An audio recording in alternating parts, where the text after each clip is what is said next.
Magandang araw mga kaibigan. Bigyan natin ngayon ng opinion, reaction itong post ang balita ngayon. Title, mas pipiliin pa nilang alisin ako kaysa habulin ang mga utak ng dambuhalang pandarambong. Yan ang pahayag matapos ang kusang pagbibitiw ni Baguio City Mayor Benjamin Magalong bilang advisor sa Interagency Committee on Infrastructure dahil umano sa mga akusasyon ng conflict of interest mula sa Malacanang. Ano bang conflict of interest na? In the first place, in-appoint ninyo after mga 2 weeks lang, sabi nyo, conflict of interest. Huwag niyong lukuhin. We were not born yesterday.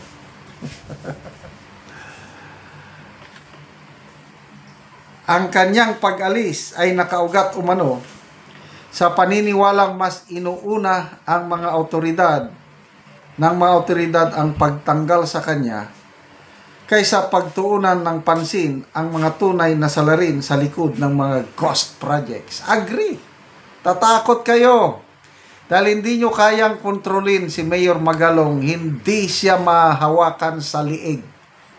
In the first place, akala ko, all is well. Talagang tutuhanan ang Marcos administration sa pagtugis sa mga kawatan noong inappoint nila si Mayor Magalong. Sabi ko, ito na. The end is near. 2 weeks lang. Wala na, tinanggal na. Dahil basta ayaw nilang mabuking. Kaya gusto nilang tanggalin, gusto nilang tanggalin. Kailang inunahan sila ni Mayor Magalong, nag-resign siya. Ito na yung sabi niya. Mas pipiliin pa nilang alisin ako kaysa habulin ang mga utak ng dambuhalang pandarambong. Hindi ko maintindihan. Ako, naintindihan ko. It's only a propaganda, itong ICI. Noong una, ulitin ko, tunay, seryoso. Ngayon, propaganda na lang. Tama yung sinasabi ni Atty. Vic Rodriguez. Naniniwala na ako. Propaganda lang yan. Parang papogi. Ano pa? Dagdag pa niya ni Mayor Magalong. Narinig ko ito kanina sa press conference mula kay Yusek Claire Castro. Kasi yung pinag-aaralan daw, baka conflict of interest. No, na-sense niya, tatanggalin siya, inunahan na. Sapat na yun para sa akin. May karangalan ako, hindi yan nabibili sa anumang halaga. Sa kabila ng pagiging advisor lamang, sumali si Magalong sa field inspections upang patunayan ang katotohanan sa likod ng mga ghost projects. Wala akong ibang layunin kundi tumulong sa investigasyon at ilantad ang katotohanan. Ano ang mali doon? Nga, Atty. Claire Castro, ano ang mali? Ito kasing si Atty. Claire Castro, paiba-iba ang pahayag eh. So, September 11, nabuo ang komisyon. Anong pahayag ni Auntie Claire? September 13, si Mayor Magalong ay special advisor and at the same time investigator sa komisyong ito. Di ba? Investigator. Talaga mag-investigate. At saka yun ang linya niya. Kaya sumikat si Mayor Magalong dahil nung Pinoy administration, yung Mama Sapano Massacre, siya ang head ng Board of Inquiry, yung tawag doon. At pati ang presidente noon, hindi niya pinatawad. Isinama niya sa report, may pananagutan. Pinangakuan na maging PNP chief siya. Bibihira yun. Kailang pinili niya ang karangalan niya, pinili niya ang kanyang integridad over yung bagiging forestar. Sino ang nakagawa nun? Only General Magalong. Hanggang ngayon, dala-dala niya yung karangalan na yun. Hindi nyo matatanggal kay Mayor Magalong yung ginawa niyang yun. Kaya itong ICI, kung nagpatuloy si Jan, walang sasantuhin yan. Lalabas at lalabas ang katotohanan parang mamasapano. O ngayon, natakot na sila na mabubuking. Kaya gusto nilang tanggalin si Mayor Magalong. Ano kayo? Hilo? Matatandaan sa isang panayam kamakailan, diritsahang pinangalanan ni Magalong si Ako Bicol Party List Representative Saldico bilang isa sa mga mastermind ng maanumalyang flood control projects. Walang kaduda-duda naman na marami sa kanila involved. Walang kaduda-duda yan. Ito ang hirap na hirap silang banggitin. Yung isa sa mga mastermind nila dyan, si Saldico, hirap na hirap pa nilang banggitin. Dagdag pa niya, ibig sabihin, it's a public knowledge inside Congress kung gaano ka-powerful yung tao na yan, si Saldico. But why is it that they're afraid to mention his name? Why? Di ba nakakalungkot isipin? Dagdag pa niya,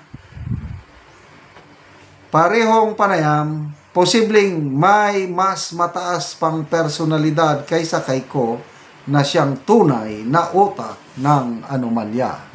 So, sino yung utak sa anomalya na nag-uutos kay Saldico? Huwag na nating banggitin.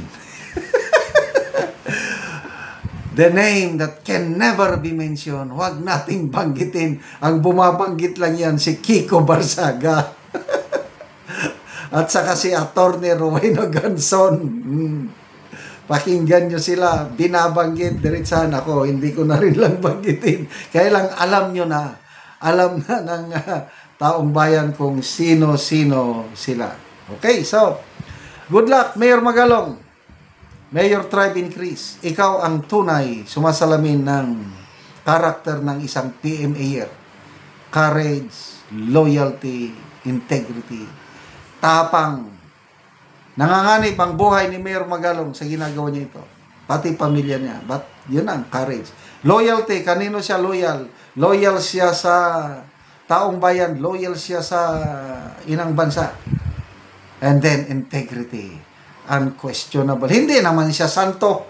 Wala namang taong walang kasalanan. But as far as his public service is concerned, and talagang he is an icon, lalo na sa uniform service. Believe na believe. Kami, maraming men and women in uniform, believe na believe kay General Mayor Benji Magalong. Salamat mga kaibigan sa inyong pagsubaybay sa ating channel. Nakakatulong kayo ng malaki sa tribong Talandig ng Bukidnon dahil ang sweldo natin sa channel na ito pantulong sa tribo.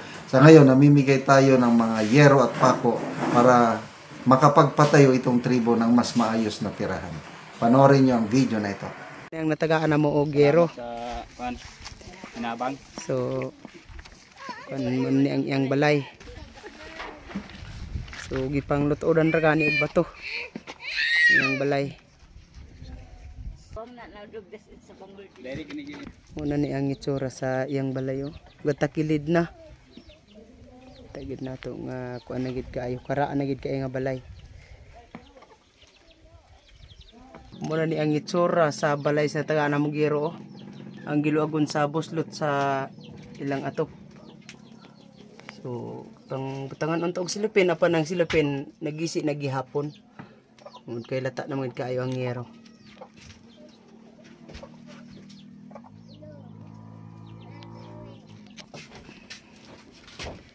Ang butangan o kuan o muna ni ang ilang itsura sa ilang balay.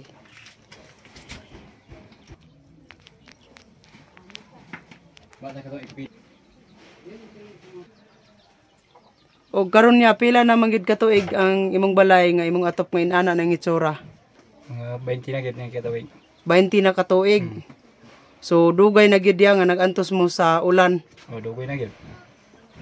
Lagi. So 20 na katuig. Ngano man ya sa kadugayon na nga 20 na katuig, nagantos mo sa ulan, ngano man nga wala mo nakapuliya o gyero? Tungod sa kawadon lagi. Tungod sa kalisod. Kalisod. So unsa imong trabaho di aya? Kan ra gid. Mga inadlaw ra. Lawan ra. Hmm. Kung walay adlawan, Wala gyud. wala gyud. So lisod gud kayo ang kinabuhi la kuya. So pila na day imong anak? Duha. Duha. So tanan na naga-eskwela karon. So kuan gyud. So mag-atop na ka karon ya. Oh. Sige, salamat kayo ya. Salamat kayo sa nagtabang kong sa Ginoo. Natabangan gid mi og sin. May Salamat. sila nang among atop. Di na gid mi maulanan. Sige, salamat.